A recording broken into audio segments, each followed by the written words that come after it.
స్వర్ణ ఆంధ్రప్రదేశ్ లో 2047కి 55 లక్షల రూపాయలు తలసరి ఆదాయం. ఈ రోజు 2,90,000 ఉంటే దీన్ని 23 ఏళ్లలో దగ్గర 20 రెట్లు 15 రెట్లు పెరిగే అవకాశం ఉంటుంది. అది సాధ్యమా అంటే సాధ్యం.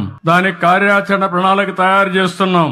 అదే సమయంలో ఇది కొంతమందికి ఆదాయం వచ్చి చాలా మంది నిరుపేదలుగా ఉండడానికి వీలు లేదు. అందుకే చాలా రోజులు మదనపడ్డాను. ప్రభుత్వం అనేక కార్యక్రమాలు ఇస్తున్నాం. మొన్నే పేదల సేవలో నెల 1వ తారీఖున పింఛన్లు ఇచ్చాను. ఈ రోజు మీరు చూస్తే 4,000 రూపాయలు పింఛనిచ్చే ప్రభుత్వం భారతదేశంలో ఒక్క ఆంధ్రప్రదేశ్ ప్రభుత్వం తప్ప ఎక్కడా లేదు. ఇక్కడుండే ఎన్డీఏ ప్రభుత్వం ఇస్తున్నాం. దివ్యాంగులకు 6,000 రూపాయలు ఇస్తున్నాం.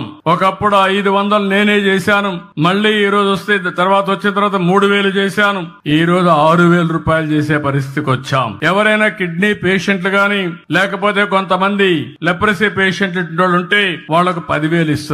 బెడ్ కి పరిమితమైనటువంటి వ్యక్తులకి కుటుంబ సభ్యుల్ని కొంతవరకు ఆదుకోవాలని 15,000 రూపాయలు ఇస్తున్నాం. మీరు చరిత్రలో ఎప్పుడన్నా ఎవ్వరు ఈ వారిగా ఇచ్చింది లేదు. మానవతా దృక్పథంతో పనిచేసే ప్రభుత్వం ఈ ఎన్డీఏ ప్రభుత్వం అని చెప్పి మరొక్కసారి మీ అందరికీ విజ్ఞప్తి చేస్తున్నా. అదే సమయంలో మీరు ఒకసారి ఆలోచిస్తే 33,000 కోట్ల రూపాయలు డీబీటీ ద్వారా నెలవారీగా మీకు డబ్బులు పంపిస్తున్నా. ఇవి కాకుండా అన్నా క్యాంటీన్ ఉంది.